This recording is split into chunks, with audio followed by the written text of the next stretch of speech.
ಜಿಲ್ಲಾಧಿಕಾರಿಗಳಿಗೆ ಹಾಗೂ ತಾಲೂಕು ದಂಡಾಧಿಕಾರಿಗಳಿಗೆ ದಯಾಮರಣ ಕೋರಿ ಮನವಿ ಪತ್ರವನ್ನು ಸಲ್ಲಿಸಿದ್ದೀನಿ.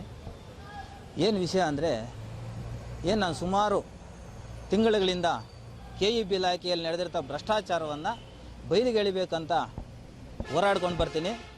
ನನಗೆ ಕೊನೆಯದಾಗಿ 24ನೇ ತಾರೀಕು ಈ ತಿಂಗಳ 24ನೇ ತಾರೀಕು 11ರಂದು ಪಾಂಡಿರಾಜು ಶಶಿಕುಮಾರ್ ಅನ್ನಂಥ ಇಬ್ಬರು ಅಧಿಕಾರಿಗಳನ್ನ ಸಸ್ಪೆಂಡ್ ಮಾಡ್ತಾರೆ.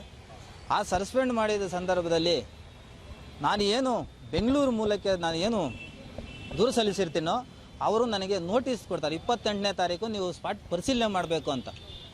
ಆ ಸ್ಪಾಟ್ ಪರಿಶೀಲನೆ ಮಾಡಬೇಕಂತಾಗ ನಾನು ಯಾವ್ಯಾವ ದೂರದಲ್ಲಿ ಎಲ್ಲೆಲ್ಲಿ ಏನನ್ನು ಕೊಟ್ಟಿರ್ತೀನೋ ಎಲ್ಲ ಜಾಗವನ್ನು ಪರಿಶೀಲನೆ ಮಾಡಿ ಕೊನೆಯದಾಗಿ ನಮ್ಮ ಕೋಲಾರ ಮುಖ್ಯಸ್ಥರಲ್ಲಿ ಕುಪ್ಪನಹಳ್ಳಿ ಜಾಗದಲ್ಲಿ 2 TCಯನ್ನು ನಾಪತ್ತೆಯಾಗಿರುತ್ತೆ.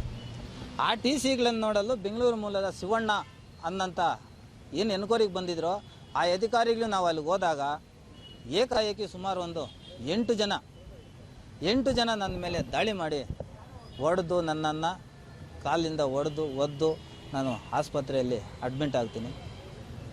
ಏನು ನನಗೆ ಆ ಸಂದರ್ಭದಲ್ಲಿ ಅವ್ರು ಯಾರು ಹೊಡೆದ್ರು ಅಂತೇಳಿ ನನಗೆ ಹೆಸರುಗಳು ಗೊತ್ತಿರಲ್ಲ. ಮತ್ತು ನಾನೆಲ್ಲ ಮಾಹಿತಿನ ಕಲೆ ಹಾಕ್ತೀನಿ. ಕುಪ್ಪನಹಳ್ಳಿ ಆನಂದು ಮೊದಲ ಬಾರಿಗೆ KEB ಇಲಾಖೆಯ ಸಿಬ್ಬಂದಿ ಆದಂಥ ಸಿದ್ನಳ್ಳಿ ಮಂಜುನಾಥ್, ಪ್ರಸಾದ್ ಮತ್ತು ಪ್ರಭಾರ ಕಿರಿಯ ಇಂಜಿನಿಯರ್ ಆದಂತಹ ಪಾಂಡಿರಾಜರವರು ಹಾಗೂ ಗುತ್ತಿಗೆದಾರನಾದಂಥ ಏನು KEB ಇಲಾಖೆಯನ್ನೇ ಒಂದು ಕೈಯಲ್ಲಿಟ್ಟು ಆಡಿಸ್ತಾ ಇರ್ತಕ್ಕಂಥ ಗಾಜಿಗ ಶ್ರೀನಿವಾಸ ರೆಡ್ಡಿರವರ ಕುಮ್ಮಕ್ಕನಿಂದ ನನಗೆ ಅವತ್ತು ಗಲಾಟೆ ಆಗುತ್ತೆ. ಆ ಗಲಾಟೆ ಆದಾಗ ಏನು ನಾನು ಬಂದಲ್ಲಿ ಆಸ್ಪತ್ರೆಯಲ್ಲಿ ಇರ್ತೀನಿ. ನನ್ನ ಹೊಡೆದ್ಬಿಟ್ಟು ಬಂದವರು ಇಲ್ಲಿ FIR ಆಗುತ್ತೆ ಅವ್ರ ನನ್ನ ಮೇಲೆ FIR ಅತಿಕ್ರಮಣವಾಗಿ ನಮ್ಮ ಜಮೀನಲ್ಲಿ ಪ್ರವೇಶ ಮಾಡಿ ನಮ್ಮನ್ನು ಚಾಕುಗಳಿಂದ ಚುಚ್ಚಲು ಬಂದಿದ್ದಾರೆ ಅಂತ ಹೇಳ್ಬಿಟ್ಟು FIR ಮಾಡ್ತಾರೆ. ನಾವು ಅವ್ರನ್ನ ಚಾಕುನಿಂದ ಹಾಕೋಕೆ ಹೋಗಿದ್ದೀವಿ.